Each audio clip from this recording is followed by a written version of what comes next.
Hi and welcome to my channel. My name is Kim, aka the Booker Harlot, because I love all things Booker Prize related. So the International Booker winner is going to be announced in less than 2 weeks, and the Women's Prize winner will be announced in less than a month. So I've been organizing all of my reading. I did put out a short video a couple of days ago. Actually, for you, I think this will be about a week ago, in which I outlined all of the reading that I was going to do for May, but I did say at the end of that video that things could change depending on what arrived at my doorstep, and I got a huge prize at my doorstep yesterday. So, Stillborn by Guadalupe Nettel arrived, and it's translated from the Spanish by Rosalind Harvey.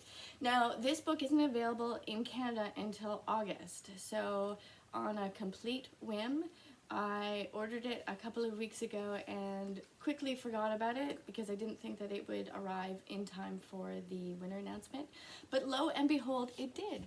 And if you recognize the blue and white cover, this is by Fitzcarraldo Editions, who I absolutely adore. So for this reading vlog, I am going to do one Booker International and one Women's Prize book. So I am going to start reading this right away, literally as soon as I turn off the camera. And this week I will be listening to Trespasses by Louise Kennedy and narrated by Brennan on audiobook.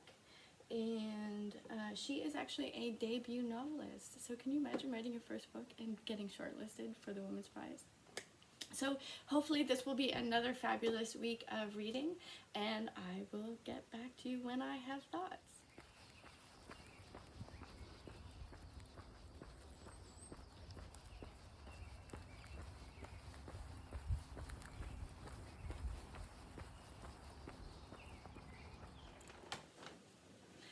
So I am halfway through Stillborn, and I have to say I am loving this novel. It's really, really hard to put it down and actually talk to you about it because I just want to be reading.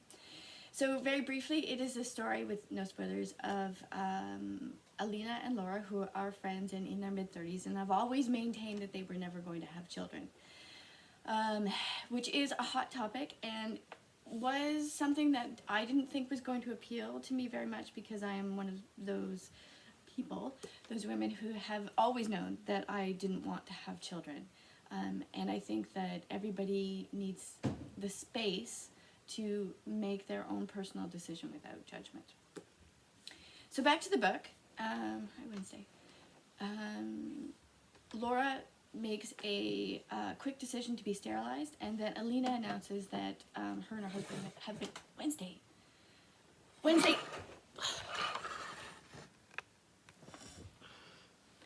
Come here. Have been trying to get pregnant for over a year. And it's really well paced, it's well done. The writing is lovely. I'm really enjoying the friendship. Wednesday! I'm really enjoying the friendship. And this isn't a spoiler either, when Alina starts to have complications... Wednesday! When Alina starts to have complications with her pregnancy, it almost made me cry. And I am not someone who cries very often over books. So I'm looking forward to reading the rest of it. Obviously, I can't film anymore. Bye.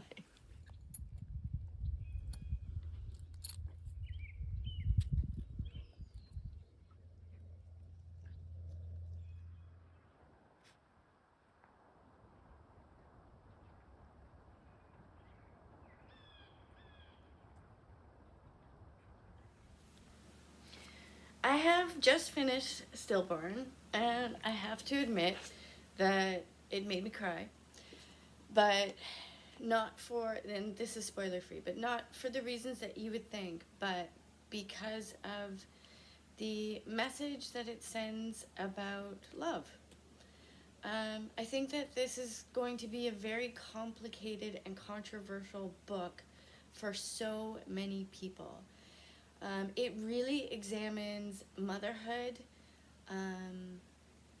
being an adult child and your relationship to your mother, as well as choosing not to have children. And I think it has all of those hard conversations and has the reality of what it is like to enter into this dynamic in a way that society just doesn't talk about. So I think that this could be quite triggering for a lot of people, and I think that it's going to be difficult to read on such an emotional level. I am shocked that I have had such an emotional reaction to a subject that I have always been so definitive about. It's done in such an extraordinary way. So the book is separated into two parts.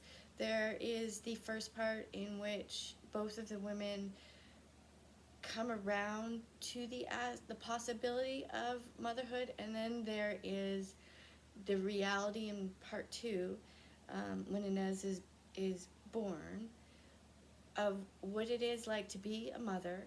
There is also the reality of what it is like to be motherless. There is the reality of what it is like to be a substitute mother. And there is the reality of being an adult child and trying to have an adult relationship with your mother. And all these different layers are working in such an intricate way, which is incredible. And there's also lovely bits of beautiful writing. So she says, and in her voice I thought I could hear not indignation or even bewilderment, but simply all the despair in the world. It's just so well put. She also examines things in a really psychological way and foreshadows sort of the tensions that the characters are going to have later on. And I thought that it was just so truthful.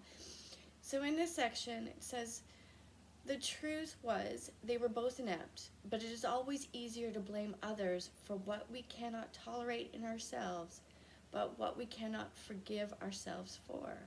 I thought that was so poignant. I stopped and reread it a couple of times.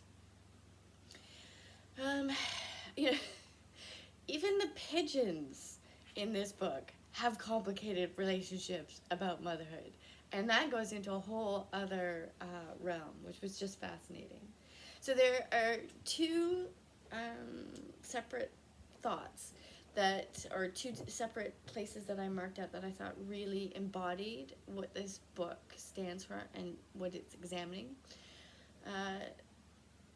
The first is, we have the children that we have, not the ones we imagined we'd have, or the ones we had liked, and they're the ones we end up having to contend with. And I just think that's so brilliantly put and such an honest examination of motherhood. And then there is the other aspect of choosing not to have children. And one of the mothers, says, motherhood is a social commandment, she went on, and in almost every case, it stops women from making something of their lives. You have to be convinced you want to be a mother before taking this kind of gamble. And I think it's so amazing that, and bold, I guess I should say bold. I think it's so bold of Guadalupe Nettel to put forth all these different conversations in such an intricate and delicate way. There are also subplots about domestic abuse and gender violence, which is very well done. But wow, very, very difficult topics examined in a brilliant way. So I am really happy that this made the International Booker shortlist. I think it's a fantastic read. I highly recommend it. And that being said, we're now going to move on to the Women's Prize, and I'm going to listen to the audiobook of Trespasses by Louise Kennedy, and Hopefully it won't make me cry.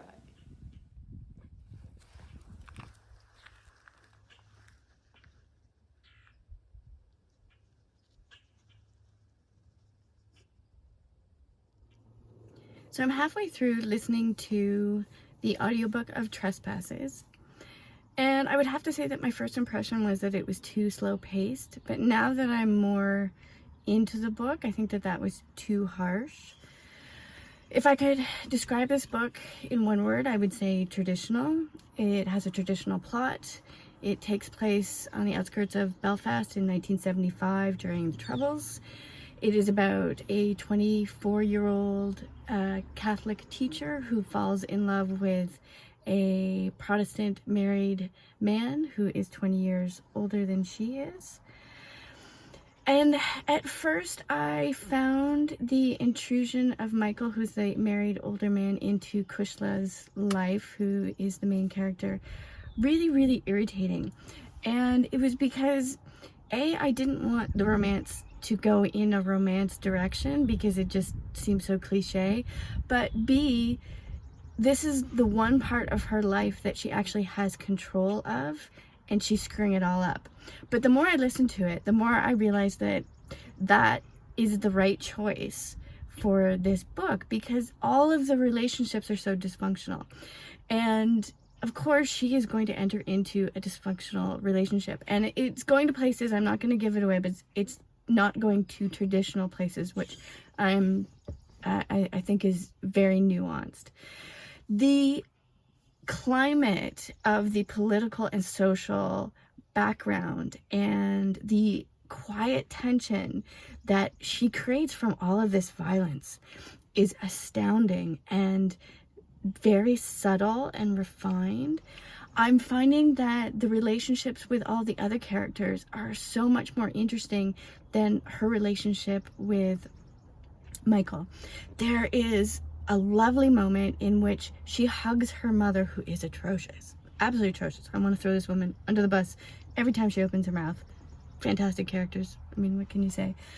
So there is this moment where Kushla hugs her mother, and for the first time in her life, her mother embraces her back, and it was beautifully done. Beautifully done. I was not paying full attention to the road while I was driving and listening to that. A good friend of mine is reading the book at the same time that I'm listening to it, and she thought that this book, she really appreciated the sense of place, and I have to totally agree with her and steal that, because I think that the social and political climate is so turbulent and fraught with violence and destroys people's lives that it almost takes on its own character. And the narrator is fantastic. I don't know if it's an authentic Irish accent, but I wouldn't know, and I love it. And there are moments where they are talking in the Irish, and it's not a language that I'm very familiar with, so I love hearing it fill my car. It's magic. You know, I always say books are magic. Anyways, I have to get to work, so I will get back to you when I finish reading this book.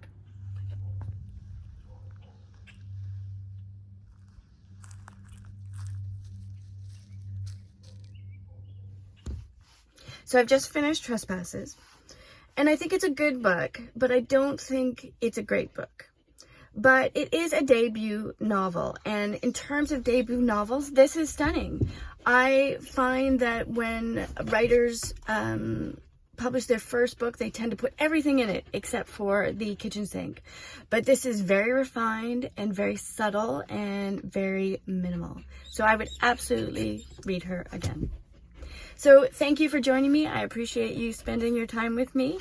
Please like and subscribe, and I will see you next Friday. Bye.